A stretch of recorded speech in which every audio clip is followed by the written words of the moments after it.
We often think about big nationwide alliances, Yeah. how they form, usually through like formal deals, right? Right, very official. But sometimes they pop up in the most unexpected places. Mm. Today, we're going to plunge into the story of one of those alliances, one that actually started behind prison walls. And it's really spread far beyond that since. What's really striking is how long it's lasted and just how wide its reach is now. Exactly. We're about to take a deep dive into the folk nation. It's this coalition of street gangs, basically. Yeah. And it all started back in Chicago. Mm-hmm. And yeah, our main source for this exploration is the article on the folk nation. So think of this as like your quick guide to understanding a pretty complex, often kind of shadowy part of American subculture. Yeah, definitely shadowy. Our goal today is pretty straightforward. We want to break down the core elements of the folk nation, how it actually began, the really intricate language of its symbols, which is fascinating, Oh, yeah. and the different groups that are actually united under its banner. We're aiming for a, concise but thorough overview. Sounds good. Let's get into it. So where do we start? The beginning, I guess. Right. The beginnings are, well, they're actually very precisely dated. It was November 11th, 1978. Okay. And the place was the Stateville Correctional Center. That's in Crest Hill, Illinois. Stateville. Okay. And this wasn't just random. No, not at all. This was very much the vision of one person, Larry Hoover. Larry Hoover, right. Huh. And he was, at that time, the chairman of the Gangster Disciple Nation. Correct. So here's where it gets interesting. He wasn't just thinking about his own gang, right? He was thinking bigger picture. Precisely. The main reason, the driving force behind forming the folk nation was basically a need for protection and defending territory. The article is pretty clear that it was, and I'm quoting here, created to protect and counter from People Nation invading neighborhoods. Oh, okay, the People Nation. So a rival alliance. Exactly. That rivalry was a huge catalyst for them to, band together. So a strategic alliance then. A kind of united front against this common enemy, the People Nation. And it wasn't just like one ethnic group involved from the start, was it? No, that's a key point. The initial idea was to bring together Black, white, and Latino gangs, specifically from Chicago. So this multi-ethnic thing was a defining characteristic right from day one. That is interesting. Was that, do you think, genuine sort of cross-racial solidarity from the get-go? Or maybe more pragmatic reasons, like maybe just the dynamics inside prison? That's a really good question. The source doesn't explicitly detail the exact motivations behind the initial inclusivity, but, prison alliances often form out of necessity. Strength in numbers, shared rivals. Right, makes sense. And it didn't stay just an Illinois thing for long, did it? The article mentions it spreading. Yeah, that's correct. I mean, it started inside the prison system, but the Folk Nation Alliance, it grew, spread across the United States, particularly strong, it seems, in the Midwest. Okay, so the foundation is laid. Stateville, 1978. Larry Hoover, countering the People Nation, multi-ethnic. Got it. Now, how do members actually, show they're part of this? The symbols, this seems absolutely crucial for understanding them. Oh, definitely. Symbols are like a powerful visual language. They instantly tell you who's who belongs where. Right. The article points out several core symbols that mean someone's aligned with the broader folk nation. Things like the Star of David. The Star of David. Okay, that's maybe not what you'd immediately expect. Right. And also the number 6, the Roman numeral 6, even a die, like a playing die showing 6 dots. 666. Yep. Okay, a recurring theme there. The Star of David is particularly interesting, though. It is. And, its adoption by a group that's largely not Jewish. It really speaks to how the folk nation maybe strategically picked powerful, recognizable symbols, maybe to project authority, or perhaps even to challenge existing social structures in a way. That's a really sharp insight. And then beyond those main ones, there are symbols tied more closely to specific gangs within the folk nation, especially the disciple groups. Yes, exactly. Gangs that identify as disciples often use symbols like horns, a devil's tail, a pitchfork. Okay, more traditional sort of bad guy imagery there. Kinda, yeah. Also a horned heart and a winged heart. These symbols really help identify specific factions within that larger folk nation structure. Gotcha. And it gets even more detailed beyond the disciple sets, right? Almost like a code book. Totally. The digit 2, for instance, that's linked to the Insane Deuce Nation and the Insane Tutu Nation. 2 different gangs using the 2. Okay. Then you have the digit 3 and also the use of 3 dots. Those carry specific meanings too. And the article mentions something called the Third World symbol. That sounds politically charged almost. It does, yeah. And what's fascinating there is the ideology kind of baked into that symbol. It's the digit 3 inside a circle with a horizontal curved line through it. What? And it's meant to represent the power, the solidarity, and the like ubiquity of the third world proletariat. Wow.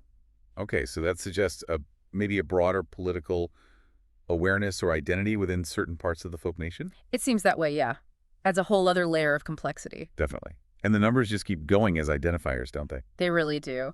The digit 4 is linked to the Insane Tutu Nation again, but also the Almighty Harrison Gent Nation. Right. The digit 7 points to the Almighty Imperial Gangster Nation. Digit 8 is for the Insane Ashland Viking Nation. Vikings, okay. And the number 13 is connected to the Milwaukee King Nation. It's almost overwhelming how detailed this symbolic language gets. It really is. What does that level of, like, intricate communication tell us? Yeah. About their internal structure, maybe their priorities? That's a great question. It suggests a need for clear identification, maybe maintaining distinct identities within the larger alliance, and also perhaps a complex hierarchy or history that these symbols reflect. Makes sense. Then we get some seemingly more unusual symbols, like the article mentions a Playboy bunny. Yeah, the Playboy Bunny logo. That's used by all the Gangster Familia nations, except for the Gangster Disciple Nation, and also by the Boss Pimp Nation. Huh. Okay, so another way to distinguish between allied groups within the bigger folk nation umbrella. Exactly. These visual cues are vital. And then a cane and a top hat. That doesn't immediately scream street gang to me. You're right, it doesn't. And that's what makes it kind of intriguing. The cane and the top hat, they're associated with the almighty Harrison Gent Nation and also the Latin Jiver Nation. Harrison Gents and Latin Jivers. Yeah. Okay. Why those symbols, do you think? Seems almost dapper. It does seem out of place, maybe. But for groups like the almighty Harrison Gents, it could represent a link to some specific historical identity, maybe a sense of sophistication within their own structure, or perhaps it's even a deliberate move to kind of mess with expectations, subvert the typical image. Interesting thought. The article also mentions crowns. Is that like a universal folk nation thing? Not quite uniform, no. There's a specific crown, one with 7 rounded steps, that's used by the almighty Imperial Gangster Nation. 7 steps. Okay. And sometimes, apparently, by the Gangster Disciple Nation, too. But then there's a 6-point crown. Back to the 6 again? Right. That 6-point crown has come to represent the entire folk nation. Although, the article notes its modern usage is often more linked specifically to the insane gangster Satan Disciple Nation. So even with a symbol meant for everyone, there are nuances and specific groups using it more. Complex. Very. And the article just touches on crosses, too, saying there are numerous cross variants. Just numerous variants. Yeah, which probably highlights the different ways various member gangs incorporate that symbol, likely reflecting their own individual histories or beliefs. Right. And finally, the number 360. Like degrees. Exactly. 360 degrees. Or 360 degrees. The main interpretation seems to be about their geographical reach, Like they're international, all around the globe kind of thing. That's usually the idea, yeah. Claiming international presence, influence members worldwide. But the article also hints that it can have other meanings within folk literature. Folk literature, okay. Yeah. Suggesting maybe a deeper, more like esoteric significance in some circles. Possibly, yeah. It hints at more layers. This whole intricate language of symbols, it clearly plays a massive role in keeping things together, maintaining cohesion. Absolutely. Yeah. But how did this alliance, starting in a prison, actually manage to spread so effectively across different places, staying relevant for decades? What were the key things fueling that expansion? That is a big question, isn't it? The article focuses more on the what and how of the structure and symbols, less on the detailed mechanics of the spread. But you'd imagine factors like prison networks continuing outside, movement of members, shared rivalries, solidifying bonds in new cities. Yeah, that makes sense. Now, the article also talks about how folk nation members show disrespect to their rivals, the people nation. It's a very visual kind of conflict, isn't it? Oh, absolutely. It's called cracking. Basically inverting or defacing people nation symbols. Cracking, how does that work? It could involve literally drawing crack marks over a rival symbol, or maybe drawing it upside down, inverted entirely. It's a direct visual insult, undermining the rival gang's identity, defacing their logo, essentially. So, like gang graffiti wars, but with specific symbolic rules. Exactly. Think of these symbols like team logos or even national flags. They're instant visual IDs. They communicate belonging, shared identity. But the stakes involved are potentially much, much higher. It's a really powerful way to show animosity without needing words. Okay, so we've covered the origins, the symbols, the rivalry. Let's get a clearer sense of the actual groups involved. Who makes up the folk nation? The article lists some major sets. It does, yeah, and the list really shows you the diversity within this alliance. You've got groups like the Almighty Insane Pope Nation, Okay. the Almighty Latin Eagle Nation, and the Almighty Simon City Royal Nation. Lots of almighty prefixes there. Seems like a common naming thing for some of them. And of course, the founding group is listed too, right? The Gangster Disciples? Correct. The Gangster Disciple Nation is on the list. And then you also see groups like the Spanish Cobras, the Maniac Latin Disciple Nation, Maniac Latin Disciples. and the Black Disciples, which, again, really highlights that multi-ethnic makeup we talked about earlier. Yeah, definitely. Black, Latino groups. And the Crips La Raza Nation is an interesting one too. That links folk nation to, well, the Crips, another huge gang network. It does suggest some level of connection or affiliation there, at least for that specific group. And then the Spanish Gangster Disciples are mentioned, further emphasizing the Latino presence within the folk nation. Right. The list in the article also includes the Tiny Rascal Gang, but specifically notes in Michigan. Ah, okay. So showing that the folk nation's reach definitely goes beyond Chicago and the immediate area. Michigan, Midwest. Yeah, it's a testament to how widespread its influence became. So it really is a diverse collection. All these different groups, different names, probably their own distinct histories and cultures, but all united somehow under this folk nation banner.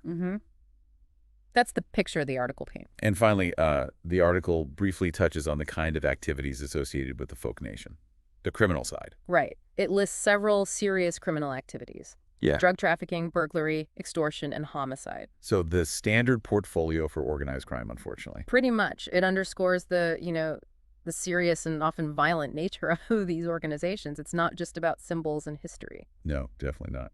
Okay, so let's try to wrap this up. We've seen how the folk nation emerged, really from a need for protection inside prison, driven largely by Larry Hoover's vision. Back in '78. We've looked at the incredibly complex and diverse symbolic language they use. Everything from those big overarching symbols like the Star of David or the number 6. Right, down to symbols for specific gangs like the cane or the Playboy Bunny. Exactly. And we've touched on the wide range of gangs that fall under this umbrella, highlighting the multi-ethnic nature of the alliance from the start. And of course, the serious criminal activities the article connects to them. Precisely. The folk nation really represents this complex, long-lasting network. All these interconnected groups, bound by shared symbols, a common origin story, even while they keep their own individual identities and operations going. It's quite the structure. So for you, the listener, maybe think about the complex social dynamics, the historical factors that lead to something like this forming and actually lasting. An alliance this extensive. Yeah, what keeps it going? And think about the power of symbols, not just in this context, but everywhere.